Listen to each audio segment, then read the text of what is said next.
خطبہ نمبر 163 میں امیر المومنین حضرت علی علیہ السلام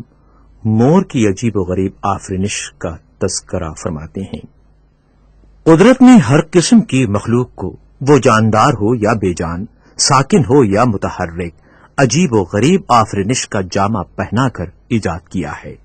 اور اپنی لطیف صنعت اور عظیم قدرت پر ایسی واضح نشانیاں شاہد بنا کر قائم کی ہیں کہ جن کے سامنے عقلیں اس کی ہستی کا اعتراف اور اس کی فرما برداری کا اقرار کرتے ہوئے سر اطاعت خم کر چکی ہیں، اور اس کی یکتائی پر یہی عقل کی تسلیم کی ہوئی اور اس کے خالق بے مثال ہونے پر مختلف شکل و صورت کے پرندوں کی آفرینش سے ابھری ہوئی دلیلیں ہمارے کانوں میں گونج رہی ہیں۔ وہ پرندے جن کو اس نے زمین کے گڑھوں، دروں کے شگافوں اور مضبوط پہاڑوں کی چوٹیوں پر بسایا ہے، جو مختلف طرح کے پروبال اور جداگانہ شکل و صورت والے ہیں،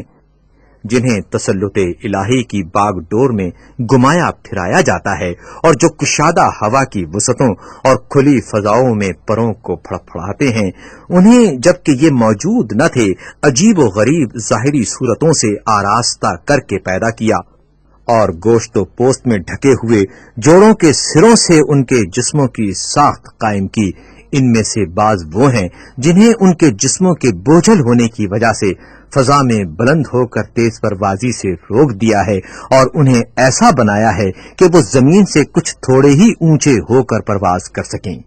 اس نے اپنی لطیف قدرت اور باریک صنعت سے ان قسم قسم کے پرندوں کو مختلف رنگوں سے ترتیب دیا ہے۔ چنانچہ ان میں سے بعض ایسے ہیں جو ایک ہی رنگ کے سانچے میں ڈھلے ہوئے ہیں، یوں کہ جس رنگ میں انہیں ڈبو دیا گیا ہے اس کے علاوہ کسی اور رنگ کی ان میں آمیزش نہیں کی گئی، اور بعض اس طرح رنگ میں ڈبوئے گئے ہیں کہ جس رنگ کا طوق انہیں پہنا دیا گیا ہے وہ اس رنگ سے نہیں ملتا جس سے خود رنگین ہیں۔ ان سب پرندوں سے زائد عجیب الخلقت مور ہے کہ اللہ نے جس کے اعضاء کو موزونیت کے محکم ترین سانچے میں ڈھالا ہے اور اس کے رنگوں کو ایک حسین ترتیب سے مرتب کیا ہے۔ یہ حسن و توازن ایسے پروں سے ہے کہ جن کی جڑوں کو ایک دوسرے سے جوڑ دیا ہے، اور ایسی دم سے ہے جو دور تک کھینچتی چلی جاتی ہے۔ جب وہ اپنی مادہ کی طرف بڑھتا ہے تو اپنی لپٹی ہوئی دم کو پھیلا دیتا ہے اور اسے اس طرح اونچا لے جاتا ہے کہ وہ اس کے سر پر سایہ فگن ہو کر پھیل جاتی ہے، گویا وہ مقام دارین کی اس کشتی کا بادبان ہے جسے اس کا ملاح ادھر ادھر موڑ رہا ہو۔ وہ اس کے رنگوں پر اتراتا ہے، اس کی جنبشوں کے ساتھ جھومنے لگتا ہے اور مرغوں کی طرح جفتی کھاتا ہے، اور اپنی مادہ کو حاملہ کرنے کے لیے جوش و ہیجان میں بھرے ہوئے جوڑوں کی طرح جوڑ کھاتا ہے۔ میں اس بیان کے لیے مشاہدے کو تمہارے سامنے پیش کرتا ہوں، اس شخص کی طرح نہیں کہتا جو کسی کمزور سن کا حوالہ دے رہا ہو۔ گمان کرنے والوں کا صرف وہم و گمان ہے کہ وہ اپنے گوشہائے چشم کے بہائے ہوئے اس آنسو سے اپنی مادہ کو انڈوں پر لاتا ہے جو اس کی پلکوں کے دونوں کناروں میں آ کر ٹھہر جاتا ہے، اور مورنی اسے پی لیتی ہے، اور پھر وہ انڈے دینے لگتی ہے۔ اور اس پھوٹ کر نکلنے والے آنسو کے علاوہ یوں نر اس سے جفتی نہیں کھاتا۔ اگر ایسا ہو تو بھی ان کے خیال کے مطابق کوے کو اپنی مادہ کو پوٹے سے دانا پانی بھرا کر انڈوں پر لانے سے زیادہ تعجب چیز نہیں ہے۔ تم اگر بغور دیکھو گے تو اس کے پروں کی درمیانی تتلیوں کو چاندی کی سلائیاں تصور کرو گے، اور ان پر جو عجیب و غریب ہالے بنے ہوئے ہیں اور سورج کی شعاعوں کے مانند جو پروبال اگے ہوئے ہیں انہیں زردی میں خالص سونا اور سبزی میں زمرد کے ٹکڑے خیال کرو گے۔ اگر تم اسے زمین کی اگائی ہوئی چیزوں سے تشبیہ دو گے تو یہ کہو گے کہ وہ ہر موسم بہار کے چنے ہوئے شگوفوں کا گلدستہ ہے،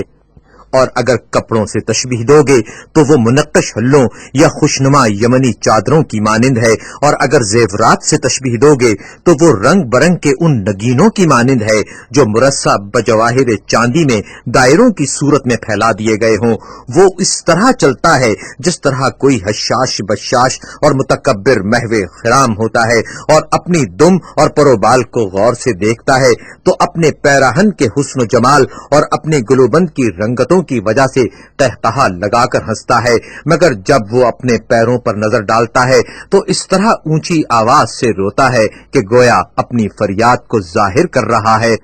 اور اپنے سچے درد دل کی گواہی دے رہا ہے، کیونکہ اس کے پیر خاکستری رنگ کے دوغلے مرغوں کے پیروں کی مانند باریک اور پتلے ہوتے ہیں، اور اس کی پنڈلی کے کناروں پر ایک باریک سا کانٹا نمایاں ہوتا ہے، اور اس کی گردن پر عیال کی جگہ سبز رنگ کے منقش پروں کا گچھا ہوتا ہے، اور گردن کا پھیلاؤ یوں معلوم ہوتا ہے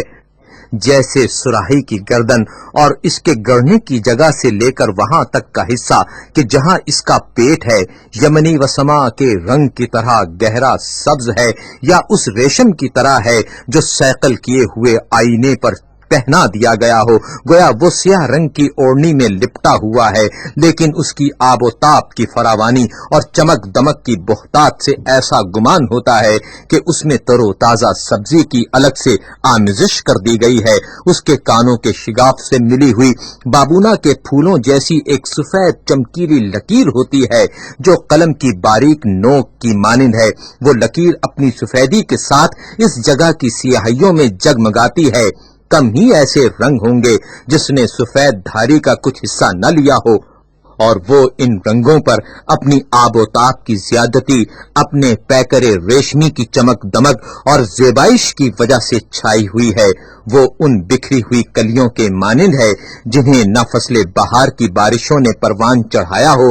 اور نہ گرمیوں کے سورج نے پرورش کیا ہو۔ وہ کبھی اپنے پروبال سے برہنہ اور اپنے رنگین لباس سے اریاں ہو جاتا ہے، اس کے بالوں پر لگاتار جھڑتے ہیں اور پھر پے در پے اگنے لگتے ہیں۔ وہ اس کے بازوؤں سے اس طرح جھڑتے ہیں جس طرح ٹہنیوں سے پتے، یہاں تک کہ جھڑنے سے پہلے جو شکل و صورت تھی اسی کی طرف پلٹ آتا ہے، اور اپنے پہلے رنگوں سے سرے منہ ادھر سے ادھر نہیں ہوتا،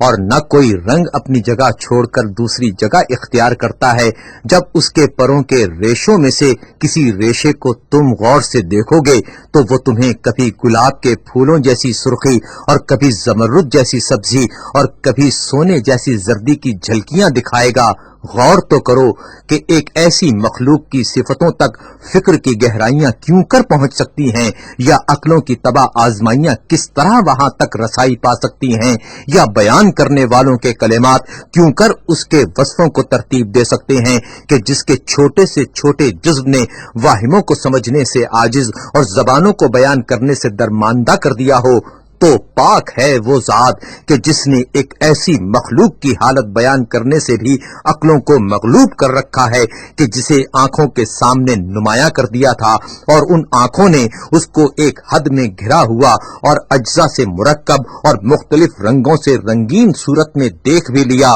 اور جس نے زبانوں کو اس مخلوق کے وصفوں کا خلاصہ کرنے سے عاجز اور اس کی صفتوں کے بیان کرنے سے درماندہ کر دیا ہے۔ اور پاک ہے وہ خدا کہ جس نے چیونٹی اور مچھر سے لے کر ان سے بڑی مخلوق مچھلیوں اور ہاتھیوں تک کے پیروں کو مضبوط و مستحکم کیا ہے، اور اپنی ذات پر لازم کر لیا ہے کہ کوئی پیکر کہ جس میں اس نے روح داخل کی ہے جنبش نہیں کھائے گا، مگر یہ کہ موت کو اس کی وعدہ گاہ اور فنا کو اس کی حد آخر قرار دے گا۔ اسی خطبے کا یہ حصہ جنت کے بیان میں ہے۔ امیر المومنین حضرت علی علیہ السلام اپنے خطبے میں ارشاد فرماتے ہیں، اگر تم دیدہ دل سے جنت کی ان کیفیتوں پر نظر کرو جو تم سے بیان کی جاتی ہیں تو تمہارا نفس دنیا میں پیش کی ہوئی عمدہ سے عمدہ خواہشوں اور لذتوں اور اس کے مناظر کی زیبائشوں سے نفرت کرنے لگے گا، اور وہ ان درختوں کے پتوں کے کھڑکھڑانے کی آوازوں میں کہ جن کی جڑیں جنت کی نہروں کے کناروں پر مشق کے ٹیکوں میں ڈوبی ہوئی ہیں کھو جائے گا،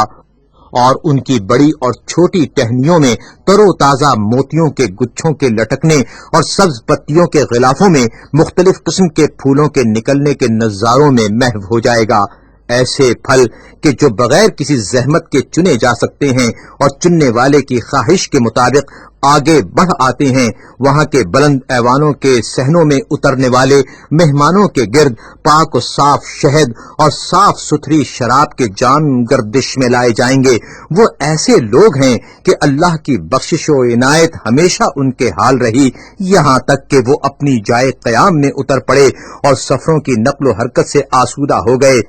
اے سننے والے، اگر تو ان دلکش مناظر تک پہنچنے کے لیے اپنے نفس کو متوجہ کرے جو تیری طرف ایک دم آنے والے ہیں، تو اس کے اشتیاق میں تیری جان ہی نکل جائے گی، اور اسے جلد سے جلد پا لینے کے لیے میری اس مجلس سے اٹھ کر قبروں میں رہنے والوں کی ہمسائیگی اختیار کرنے کے لیے آمادہ ہو جائے گا۔ اللہ سبحانہ اپنی رحمت سے ہمیں اور تمہیں ان لوگوں میں سے قرار دے کہ جو نیک بندوں کی منزل تک پہنچنے کی سر توڑ کوشش کرتے ہیں۔